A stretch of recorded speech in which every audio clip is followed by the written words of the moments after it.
Good morning class. हम लोग current affairs की क्लासेस को आगे कंटिन्यू कर रहे हैं। ठीक है, तो आज हम आपको कुछ इंपॉर्टेंट न्यूज़ बता रहे हैं जो हमारे लिए पेट, पीसीएस और आरओ, एआरओ इन सभी एग्जाम के लिए वन लाइनर न्यूज़ हैं।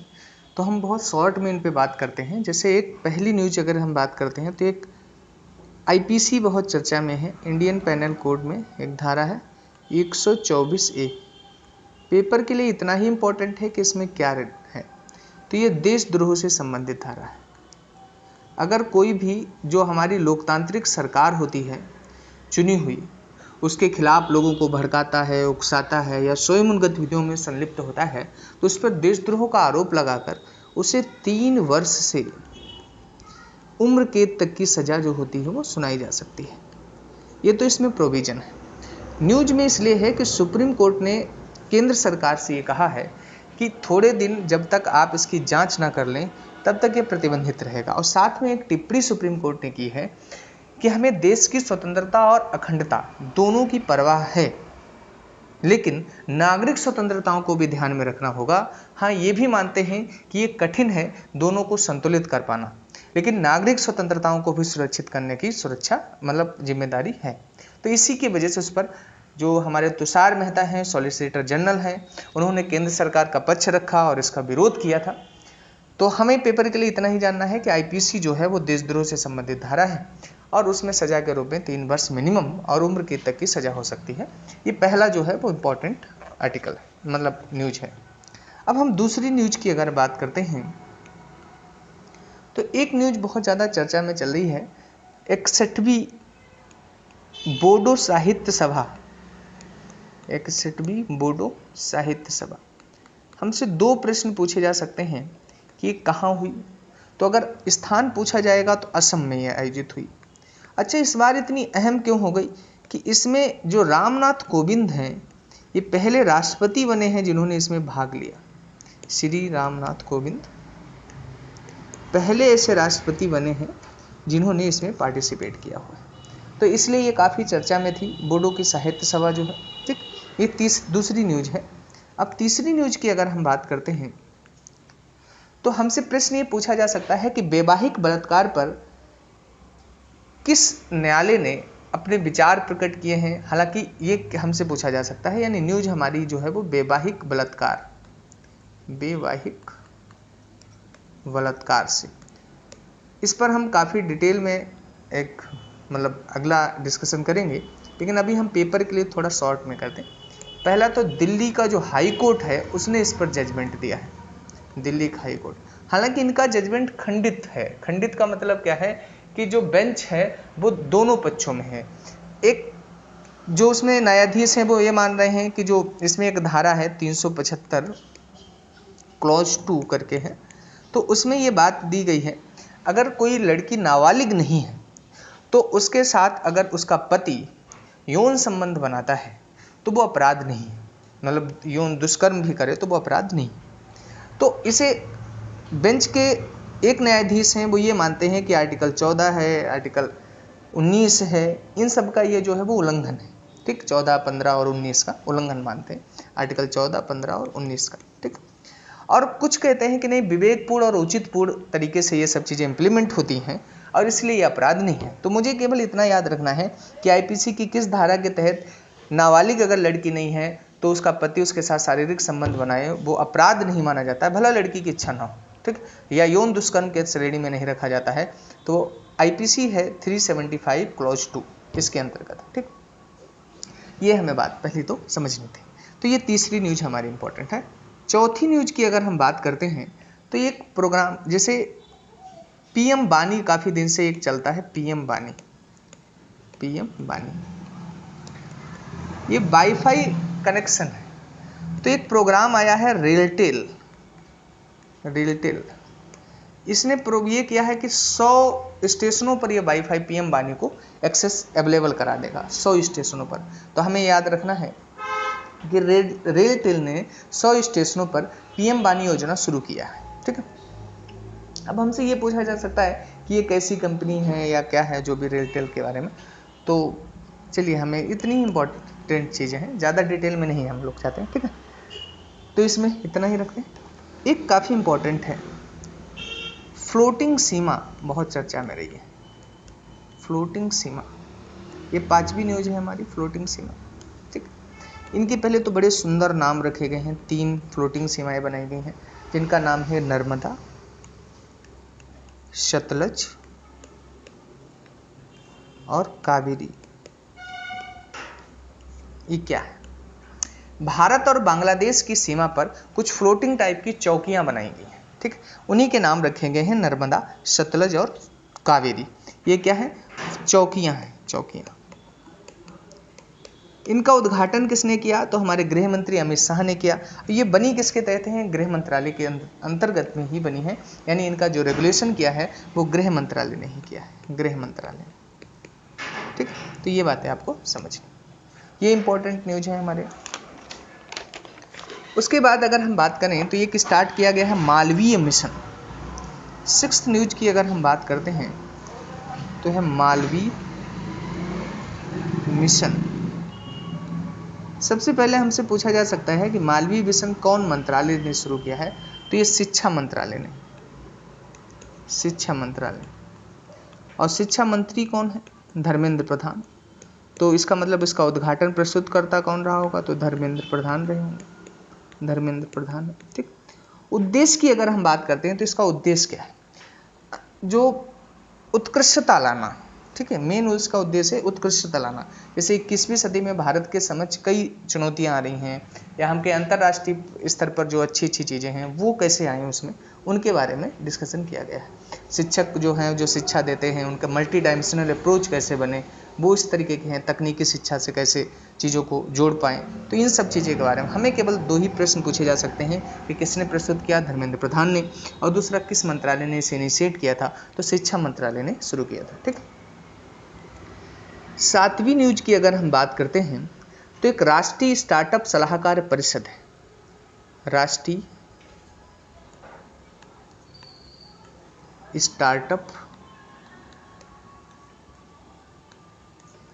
सलाहकार परिषद, सलाहकार परिषद। ठीक, ये है। तो इस परिषद की कौन सी बैठक हुई है? तो अभी ये 4थी बैठक हुई, 4th संस्करण हुआ है, 4थी बैठक। पूछा यह जा सकता है कि किससे संबंधित है? तो वाणिज्य मंत्रालय से, वाणिज्य एवं उद्योग मंत्रालय, एवं उद्योग मंत्रालय से संबंधित है। ठीक, ये स्टार्टअप के कैसे इकोसिस्टम को कैसे बढ़ावा दिया जाए उससे रिलेटेड है। तो इसका उद्घाटन अभी किसने किया, ये पूछा जा सकता है। तो पीयूष गोयल ने किया, पीयूष गोयल। ठीक, इन्होंने किया है, पीयूष गोयल। तो 4थी बैठक हुई है राष्ट्रीय स्टार्टअप सलाहकार परिषद की। दूसरा, वाणिज्यिक उद्योग मंत्रालय के अधीन आती है, और पीयूष गोयल ने इसका क्या किया था? उद्घाटन किया था। इतनी बातें हमें इसमें समझनी थी। फिर ये हमसे पूछा जा सकता है कि अभी जयंती मनाई गई है राजा राम मोहन राय की तो कौन सी जयंती थी? तो 250वीं जयंती है, जयंती किसकी? राजा राम मोहन राय की।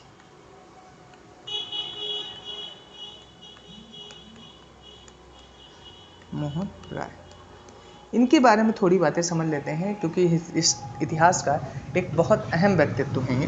तो क्या क्या हमें समझना है? तो पहले तो करंट अफेयर्स के बेसिस पर कहें तो प्रधानमंत्री ने जो मतलब इनका जिक्र किया, ये आप थोड़ा सा याद रखें। दूसरा, हम स्टैटिक में आपने सुना ही होगा कि ब्रह्म समाज 1828 में, ठीक, सती प्रथा का अंत 1829 में, इसके लिए ये जाने जाते हैं। ठीक, 1828 और 1829, ठीक, सती प्रथा का स्टार्टअप इन्होंने कराया था। और कुछ इनकी, जैसे मूर्ति पूजा का बहुत विरोध करते थे, धार्मिक कर्मकांडों को बहुत विरोध करते थे, बहुदेववाद के विरोधी थे ये, बहुत स्त्रियों के अधिकारों के समर्थक थे। कई इनकी बहुत फेमस पत्रिकाएं हैं। अगर इनकी हम पत्रिकाओं की बात करें, प्रसिद्ध इनकी पत्रिकाएं, ठीक, तो जो पहली इनकी पत्रिका बहुत फेमस है वो precepts of Jesus, precepts of Jesus, of Jesus, ये है। दूसरी की अगर हम करें मिरात उल अखबार है, ये भी बहुत पूछी गई है पेपर में, मिरात उल अखबार, ठीक, मिरात उल अखबार। तीसरी अगर हम बात करते हैं द ब्राह्मणिकल मैगजीन है इनकी, द ब्राह्मणिकल मैगजीन है, ठीक।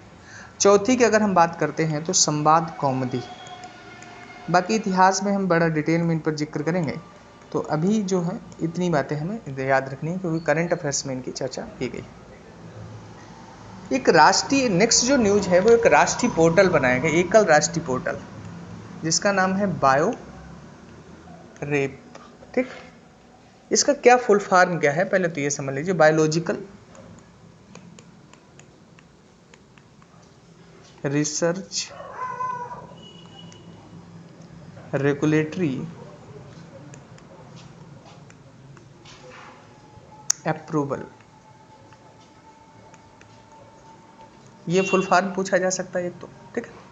इसका उद्देश्य क्या है, जैविक अनुसंधान और विकास गतिविधियां, जो जैविक अनुसंधान है उस पर बहुत ज़्यादा फोकस करना, जैविक अनुसंधान को बढ़ावा देना, यह हमेशा याद रखें जैविक अनुसंधान से संबंधित है।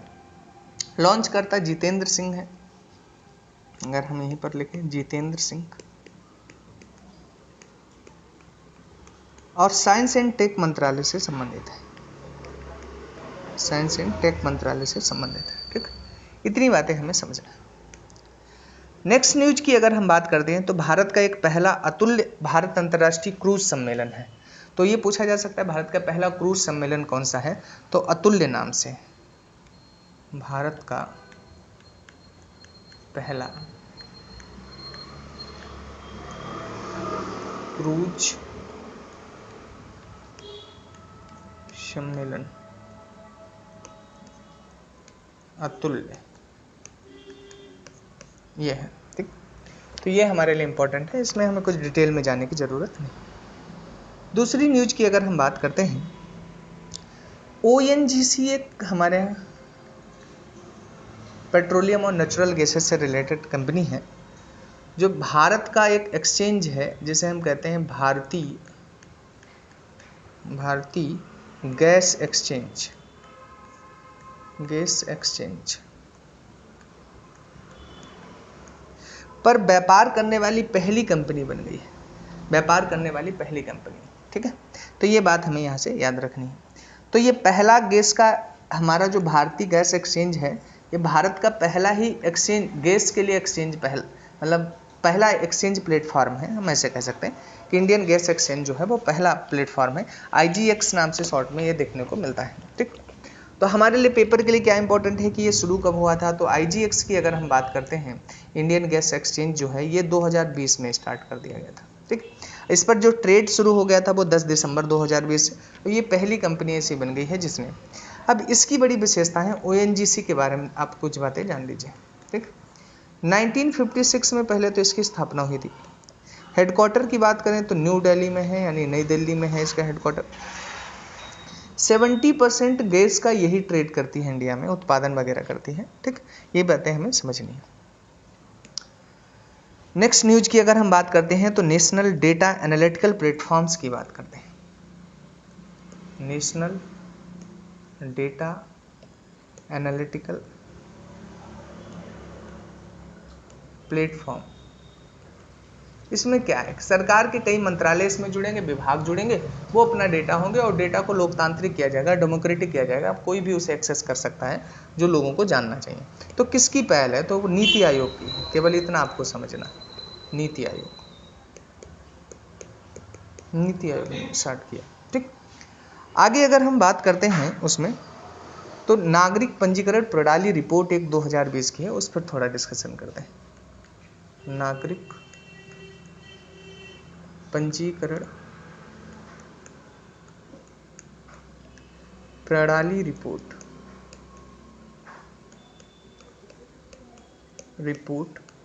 2020, ठीक। क्या था इसमें, अक्सर क्वेश्चन एक पूछा जाता उच्च लिंगानुपात से क्वेश्चन, उच्च लिंगानुपात वर्ष 2020, 2020 के डेटा के बेसिस पे, तो पाया है लद्दाख। अच्छा, 2019 में यहाँ पे अरुणाचल प्रदेश हुआ करता था। अब जो टॉप हो गया लद्दाख और दूसरे नंबर पर अरुणाचल प्रदेश है। हमें 2 ही याद कर लें, बहुत बड़ी बात है, ठीक। सब वैसे भी नहीं याद रहता, तो ये फैक्ट हम केवल याद रखेंगे। लिंगानुपात से अक्सर क्वेश्चन पूछा जाता है, ठीक। अगली जो न्यूज की अगर हम बात करते हैं तो एक है पोमई नांगा क्षेत्र, ठीक। इसे नशा मुक्त क्षेत्र घोषित किया गया। क्या घोषित किया गया? नशा मुक्त। और दूसरा ये इसलिए न्यूज में है, ये मणिपुर का क्षेत्र है। ये कहाँ का क्षेत्र है? मणिपुर का क्षेत्र, ठीक। ये हमें समझना है। फिर एक इम्पॉर्टेंट न्यूज है कि जो सीएम है, मुख्यमंत्री, चीफ मिनिस्टर और जो जज हैं सुप्रीम कोर्ट वगैरह के, न्यायालयों के जज हैं, जो हाई कोर्ट, उच्च न्यायालयों के जज हैं, सुप्रीम कोर्ट और हाई कोर्ट के, ठीक। इनका एक कॉन्फ्रेंस हुआ है, सम्मेलन हुआ। तो प्रश्न क्या क्या बनेगा? उसका उद्घाटन किसने किया था? तो पीएम ने किया था, पहला उद्घाटन हो गया। दूसरा, कहाँ ये हुआ था? तो नई दिल्ली में हुआ था, न्यू दिल्ली में इसका वो किया गया था, ठीक। ऑब्जेक्टिव क्या है कि कार्यपालिका और न्यायपालिका के बीच सामंजस्य स्थापित हो सके ठीक से। तो ये पहली बार इसका सम्मेलन जो है वो 2016 में कराया गया था। तो हमसे प्लेस पूछा जाएगा, उद्घाटनकर्ता पूछा जाएगा, इसके अलावा कुछ पूछते नहीं है, ठीक। तो हम उस पर याद रखेंगे। हरियाणा जो है वो ड्रोन पायलटों के लिए एक प्रशिक्षण संस्थान की स्थापना करेगा, ठीक। तो ये पहला ऐसा राज्य बन गया है जिसका अपना ड्रोन प्रशिक्षण होगा। हरियाणा ड्रोन पायलटों के लिए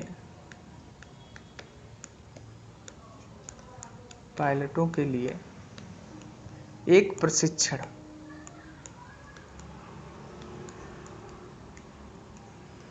संस्थान की स्थापना करेगा। संस्थान की स्थापना, हमें इतना ही जानना है, बाकी इसमें कुछ नहीं जानना। आप ड्रोन जानते हैं कि ऐसे व्हीकल्स होते हैं, मतलब ऐसे हवाई जहाज टाइप के होते हैं जिनमें कोई व्यक्ति उसे संचालित नहीं करता, वो तकनीकी के माध्यम से ही संचालित होते हैं, उड़ाए जाते हैं। काफ़ी इनका यूज बढ़ रहा है लगातार, ठीक है। अब गुरु तेग बहादुर की 400वीं जयंती मनाई जा रही है, ठीक। 400वां प्रकाश समारोह मनाया जा रहा है। प्रकाश समारोह किसकी बात मैं कर रहा हूं? गुरु तेग बहादुर की।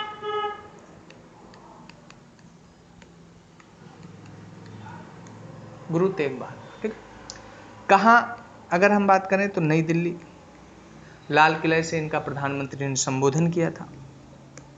पहले तो ये समझना है प्रधानमंत्री तेग बहादुर कौन है, ये समझना है। जो हमारे छठे गुरु हैं, 10 गुरु मिलते हैं नानक उसमें, तो छठे गुरु हरगोविंद सिंह इनके सबसे छोटे पुत्र हैं। और ये कौन से गुरु हैं? तो ये 9वें गुरु बनते हैं, 9वें, ठीक। औरंगजेब ने इन पर कहा था कि इस्लाम धर्म आप स्वीकार कर लीजिए। इन्होंने इस्लाम धर्म स्वीकार नहीं किया, जिसकी वजह से इनकी हत्या करवा दी, ठीक। तो इतनी बातें आप इसमें याद रखें। प्रकाश समारोह 400वां किसमें? गुरु तेग बहादुर सिख की, इतनी बातें याद रखें। उसके बाद भारत का जो पहला शुद्ध हरित हाइड्रोजन संयंत्र है वो जोरहट या असम में लग रहा है। जोरहट कहाँ पड़ता है? असम में। तो लिखिए भारत का पहला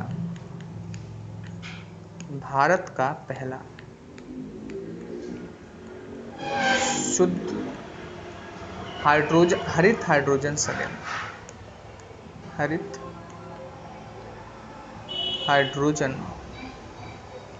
संयंत्र कहाँ स्थापित हो रहा है? जोरहाट। ये कहाँ पड़ता है? असम में। अच्छा, ये प्रत्येक दिन 10 किलोग्राम मतलब हाइड्रोजन को उत्पादन करेगा, ठीक। किसने स्थापित किया है? तो IOL कंपनी है हमारी, इंडियन ऑयल कॉर्पोरेशन, उसी ने इसको स्टेबल किया है, ठीक। ये बात हम याद रखेंगे। जामनगर, एक अगली न्यूज हम लिखेंगे। जामनगर में WHO ने वैश्विक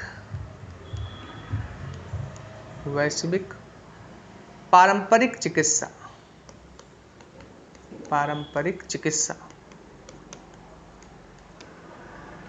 केंद्र का शिलान्यास किया है। ये क्यों है इंपॉर्टेंट?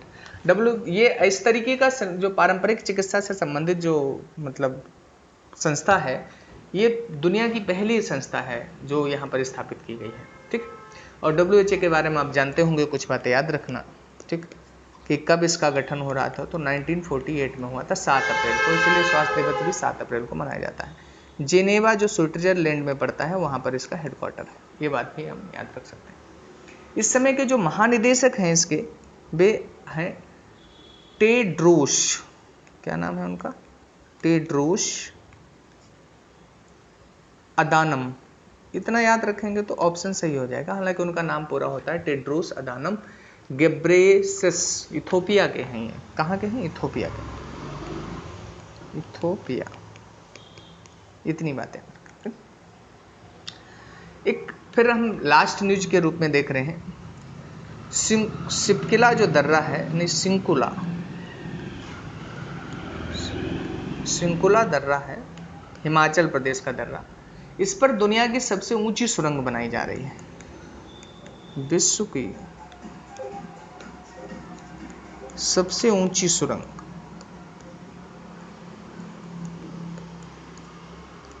सबसे ऊंची सुरंग बनाई जा रही है, ठीक। तो ये हिमाचल प्रदेश में ये दर्रा पड़ता है, वहां पर विश्व की किस परियोजना के तहत पूछा जाए तो इस परियोजना का नाम है योजक परियोजना, योजक परियोजना, ठीक, योजक परियोजना।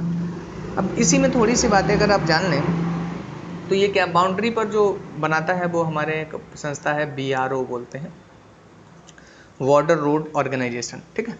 इसकी स्थापना कब हुई थी, कई बार पेपर में पूछते हैं, तो 1960 में हुई थी। इसका हेडक्वार्टर कहाँ है, तो नई दिल्ली में है, ठीक। और ये किसके तहत काम करती है, तो रक्षा मंत्रालय के तहत करती है, ठीक। तो ये बातें कुछ हम याद रखेंगे, और मतलब इसका उद्देश्य है सीमावर्ती सड़कों को बनाना, ठीक।